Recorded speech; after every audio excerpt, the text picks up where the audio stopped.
Today, I'm going to share something with you about our beloved Messenger, sallallahu alaihi wasallam, and our relationship with him. But when I start discussing this with you, it will feel like that is not my topic at all. By the end, I hope to see that it is, in fact, what I want to share with you. For myself personally, this is one of the most powerful lessons I ever studied in the Quran. And I'm very moved by this lesson. I pray that I'm able to communicate some of the beauty and the power of what I was honored to study and to learn from this surah. This lesson belongs to Surah Yasin, the 36th surah of the Quran. Allah Azza wa Jal describes in this surah a unique story of prophets. Typically, you find that Allah Azza wa Jal sends one Rasul to one town. But in this case, Allah Azza wa Jal says, إِذْ أَرْسَلْنَا إِلَيْهِمُ اثْنَيْنِ Allah sent two messengers to them. And the nation rejected both of those messengers. فَعَزَّزْنَا بِثَالِثٍ Then Allah says we reinforced them with a third one. So now this nation is unique to any other nation because three messengers are giving them the message at the same time. And then their response to all three of those messengers is, and by the way, before I go on, you have to appreciate, Musa alayhi salam had to challenge one of the greatest villains mentioned in the Quran, Fir'aun. And he asked for the help of who? Harun. So that's two of them. That's two of them. And when you study the Quran, you find even when there were two of them, Musa alayhi salam did all of the talking. Harun alayhi salam was silent actually. It was all of the job was being done still by Musa alayhi salam. Harun alayhi salam was support. He was there, ushdud bihi azri wa ashrikhu fi amri, reinforce my back with him, make him a partner in my mission, but his job became more support than anything else. In the case of these messengers, all three of them are giving da'wah. All of them are delivering the message. And all of them are given the same rejection. Inna tatayyarna bikum. La illam tantahu lanarjumannakum. If we think all of you are cursed. The people said, all of you are a curse on our nation. And if you don't stop this preaching of yours, we are going to stone you to death. لَنَرْجُمَنَّكُمْ أَوْ لَيَمَسَّنَّكُمْ مِنَّا عَذَابٌ أَلِيمٌ Or we'll find some other painful way of torturing you. You better stop. And so these three of them were rejected. And as that's happening, Allah Azza wa Jal adds a fourth person in this story. Three wasn't enough, now a fourth person. But this fourth person is not a messenger. This is not a messenger. وَجَاءَ رَجُلٌ مِّنْ أَقْصَى الْمَدِينَةِ جَاءَ مِنْ أَقْصَى الْمَدِينَةِ رَجُلٌ يَسْعَى From the other end of the city. Meaning they're in this town, in a neighboring city, somebody heard, a believer heard that there are three messengers here delivering a message and nobody's listening to them. I should go help them. So as a believer, he comes from the other city and he comes and he starts talking to the people. What's incredible about Surah Yasin in this story is that you have three messengers and combined they say one or two things in the Quran. But when this person comes from the other town, basically, the rest of the conversation is his speech. His speech is longer, 2-3 times longer than the speech of all of the messengers combined in the Quran. It's incredible. In our capacity, it would be like, you say when somebody more knowledgeable is available, you should be quiet, right? The old Arabic saying is, أَغْنَى الصَّبَاحُ عَنِ الْمِصْبَاحِ When the morning is there, the lamp is unnecessary. Right? So the point they're trying to make is if somebody more knowledgeable is there, you should be quiet. Three messengers are there. Three of them are there. And he feels the need to speak. We would think, three of them are there, I should just listen to them, not talk. In their presence, why should I talk? Allah taught us something. Messengers have their own responsibility. The ummah who believes in them have their own responsibility. The messengers will do their job, the believer will do his job or her job. And they cannot replace each other's job. They cannot say, well, the messenger is already there, so I don't have to do it. No, you still have to do it. And he speaks in the Quran. His speech is recorded longer than all of those messengers. Now, the lesson being taught here, now we come to our messenger, sallallahu alaihi wasallam. The lesson being taught here is that the believer cannot say, well, the messenger came, he already did what had to be done, my responsibility is over. You see? What does Allah do in Surah Yasin after that? Right after this story, Allah describes something, and this is where I need your attention. Allah describes something that seems like it's not related at all. He says, he starts talking about the sun and the moon. He starts talking about the sun and the moon. And he says about the moon, وَالْقَمَرْ قَدَّرْنَاهُ مَنَازِلْ حَتَّى عَادَ كَالْعُرْجُونِ الْقَدِيمِ We make the moon go through different phases. We especially pay attention to the phases of the moon in the month of Ramadan. So he says the moon goes through phases. And he talks about the sun. And then he adds one statement. He says, لَلشَّمْسُ يَنْبَغِي لَهَا أَن تُدْرِكَ الْقَمَرِ وَلَا اللَّيْلُ سَابِقُ النَّهَارِ The sun, it's not appropriate for the sun to get ahead of the moon. And the night cannot come before the day. وَكُلٌّ فِي فَلَكٍ يَسْبَحُونَ. Every one of them has their place. They are moving in their own place. Everything has its own job. The story right before was messengers have their own job and followers have their own job. And now Allah says just like that, what has their own job? The sun has its own job and the moon has its own job. So and now as we come to Rasulullah sallallahu alaihi wasallam, why is this so powerful?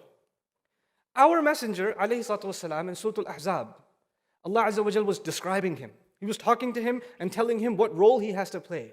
إِنَّا أَرْسَلْنَاكَ شَاهِدًا وَمُبَشِّرًا وَنَذِيرًا وَدَاعِيًا إِلَى اللَّهِ بِإِذْنِهِ وَسِرَاجًا مُنِيرًا. Allah says about the Messenger ﷺ that he plays multiple roles, but at the end of those roles, Allah describes our Messenger with a unique word. He calls him Sirajan Munira, a lamp that gives light and illuminates other things. A lamp that shines light on other things and illuminates them. Now here's the thing about that. The word siraj in the Quran is used for the sun. It's used for the sun. وَجَعَلْنَا سِرَاجًا وَهَّاجًا. Our Messenger ﷺ is being compared to what? The sun. Surah Yasin says the sun has its own job and the moon has its own job. Now, when our Messenger is being compared to the sun, what does that mean? When the Messenger came, sallallahu alaihi wasallam, and you were in his presence, there is no possibility that you will not be exposed to light. There is no possibility.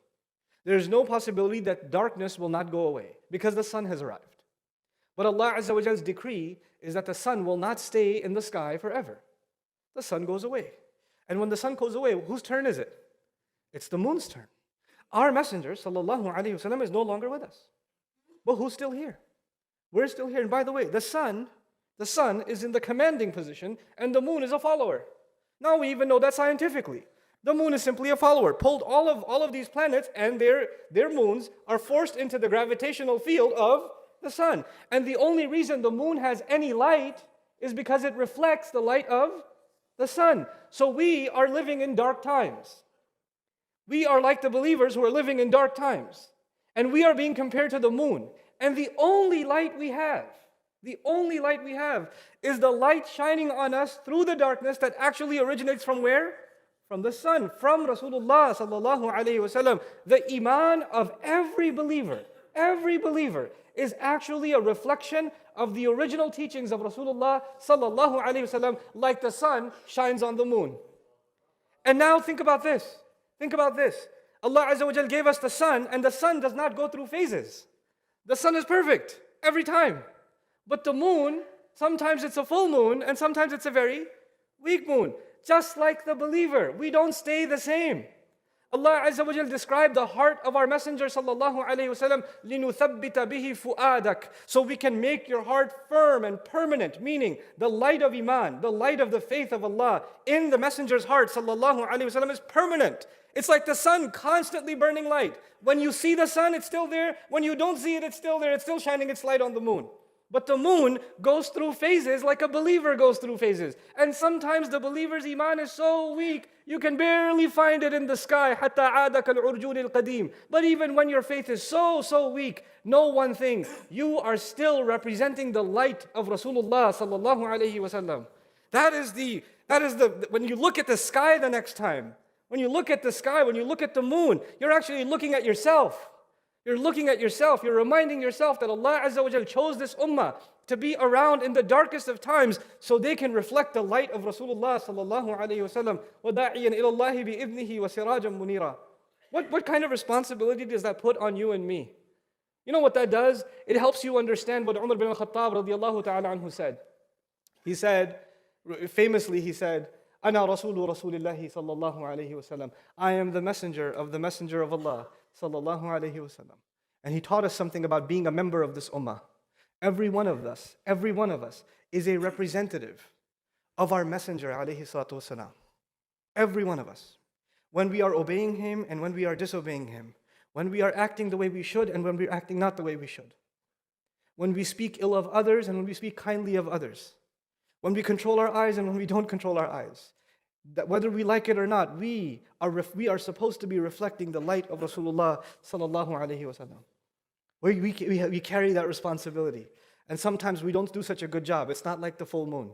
Sometimes it's very weak. But you know what? Just because it's weak, never does it mean it disappeared. Because the way Allah decreed the moon to be, when it's at its weakest, then it's time for it to what? Rise again. Rise again. Our messenger would say about the believer that their iman will go sa'atan fa sa'a. It will go up and down, time and time. You won't feel the same reverence and strength of faith all the time. But your connection to your messenger ﷺ will strengthen your faith over and over and over again. Ya Rab. That's our relationship with our messenger ﷺ. That's what he represents to us. You know, the last thing I share with you here is why did Allah Azza wa Jal, this wisdom, what else does it mean for you and me? It actually means that Allah Azza wa Jal chose us to carry on the mission of Rasulullah sallallahu alaihi wasallam. And Allah knew that when Rasulullah sallallahu alaihi wasallam is no longer in this world with us, the way he was with the Sahaba, when he's no longer there, it's going to be like the sun disappeared and night came. Like night came. And when night comes, there's hopelessness, there's darkness, there's fear, there's anxiety, there's ignorance. What do I mean by ignorance? In the daytime, you can find your way. In nighttime, you can get easily lost. In the daytime, the same street is safe. At nighttime, the same street is dangerous. In the daytime, there's life. At nighttime, there's death. There's stillness. Allah Azza wa Jal chose this ummah to be the only source of light in the darkness. When everybody else is surrounded by darkness, He chose us to be the moon. He chose us for people to find light and find some hope. And when they see us, they see some glimpse of Habibuna sallallahu alayhi wasallam. That is what you and I are supposed to be. That is what Allah Azza wa Jal has given us. You know, inshallah, in the next time I speak about Rasulullah sallallahu alayhi wasallam, we'll talk about one of the most powerful ayat of the Quran, where Allah Azza wa Jal Himself sends salawat upon the Messenger alayhi salatu wasalam. And it's actually related to this lesson. So we'll discuss that at another time. But for now, I want you to reflect and really do think that Allah, whatever signs Allah has given us, the sun, the moon, the wind, the trees, every one of those signs, behind them is a lesson. Behind them is a lesson. And so the believer will never look at the sun the same way again. The believer will never look at the moon the same way again. Now you don't have to listen to a khutbah about the Messenger of Allah sallallahu alaihi wasallam to be reminded to say sallallahu alaihi wasallam. You just have to look out and the sun is coming up and you say sallallahu alaihi wasallam. The sun is now a reminder of Rasulullah sallallahu alaihi wasallam. That is the beauty of this Quran. It never, once you embody its view, you can never escape reminder. You can never escape reminder. And we can never escape our connection to our beloved Habib sallallahu alaihi wasallam. May Allah Azza wa Jal make us all those who carry the light of our Messenger alayhi salatu wasalam and actually reflect that light outwards so others can find their way towards that sun. Barakallahu li wa lakum fil Qur'an al-Hakim wa nafa'ni wa iyyakum bil ayati wa dhikr.